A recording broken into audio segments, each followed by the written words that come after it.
Trong trận chiến cuối cùng tại thành Gia Lăng Quan, khi đó Đường Tam sau khi đánh bại Thiên Nhận Tuyết, anh ấy đã có cơ hội lấy mạng nàng. Tuy nhiên, vì một thoáng chần chừ, thế nên Đường Tam đã để Bỉ Bỉ Đông tới và cứu đi Thiên Nhận Tuyết. Để rồi, trận chiến sau đó, Đường Tam đã phải trả một cái giá đắt.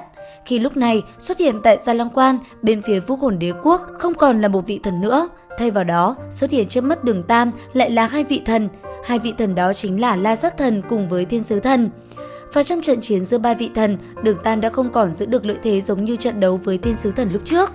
Cuối cùng, sau một đoạn thời gian chiến đấu vô cùng căng thẳng, Đường Tam cuối cùng cũng rơi vào thế hạ phong. Và rồi, chuyện gì đến cũng sẽ phải đến, dưới sức mạnh khủng khiếp tới từ hai vị thần đó, Đường Tam đã bị thương nghiêm trọng. Lúc này đây, thanh liêm đao của Bỉ Bỉ Đông đã đâm xuyên vào thân thể của anh ấy. Đường Tam chỉ có thể gắng gượng rút nó ra, mặc cho đau đớn mà thôi. Ở phía dưới, chứng kiến con trai mình ở giữa không trung đang gầm thét trong đau đớn, Đường Hạo nén đau thương, ông lập tức lao về phía của Bỉ Bỉ Đông. Sau đó, miệng gầm lên một tiếng thét dài, cầm Hạo Thiên Chùy trong tay, ông cũng liền lúc bạo tạc chiến hồn hoàn của Hạo Thiên Chùy lên toàn bộ năng lượng khủng bố của Hạo Thiên Chùy cùng sát thần lĩnh vực bùng nổ dưới một kích này. Nhưng theo đó, thân thể ông cũng biến thành một màu vàng chói lóa, được bao bọc trong một màu đỏ rực của vũ hồn chân thân. Và song song với Đường Hạo, hồn kỹ thứ 9 Thần Long Hóa Cốt của Cốt Đấu La liền thi triển cõng kiếm đấu la cũng đồng thời bay lên. Lúc này, mục tiêu của ba người cũng chỉ có một, đó chính là lấy lại thân thể của Đường Tam từ trên tay Bỉ Bỉ Đông.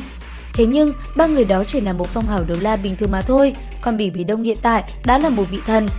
Đón nhận hai đạo công kích đang lao tới, tay phải nào vẫn khống chế La Sát Ma Liêm đang cắm trên ngực Đường Tam, còn tay trái nàng liền điều khiển những mũi nhọn phóng tới, liền đỡ lại một kích toàn lực tới từ Đường Hạo. Trong khoảnh khắc va chạm, không trung tựa hồ nổ tung bởi những luồng dư chấn. Đón nhận một đòn vừa rồi, sắc mặt Bỉ Bỉ Đông cũng hơi biến đổi. Dưới tình huống toàn lực thi triển, nàng hiểu thực lực của Đường Hạo đã có thể tiếp cận thần cấp.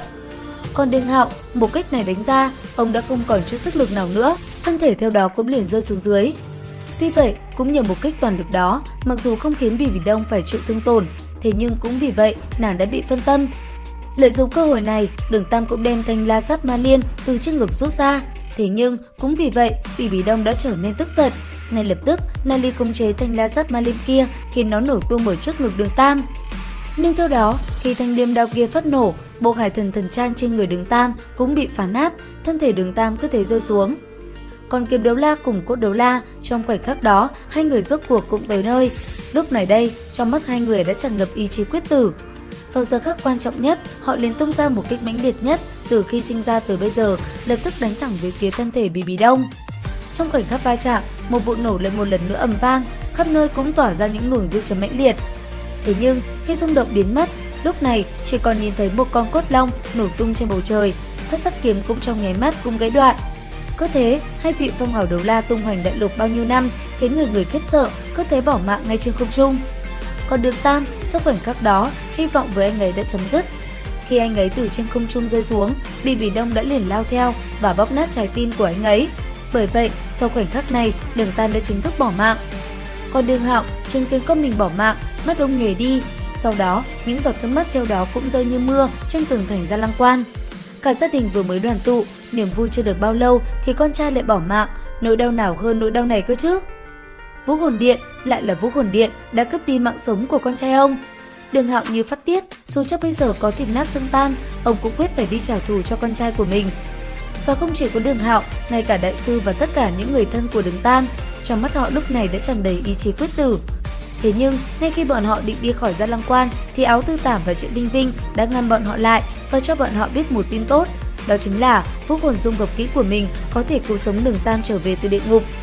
Như vậy, Đường Hạo nước mắt một lần nữa lại nhòe đi, hy vọng với ông được thắp lên một lần nữa. Và liệu rằng kết cục sau khoảnh khắc này sẽ như thế nào nhỉ? Theo dõi kênh để biết thêm chi tiết nhé! Xin chào và hẹn gặp lại!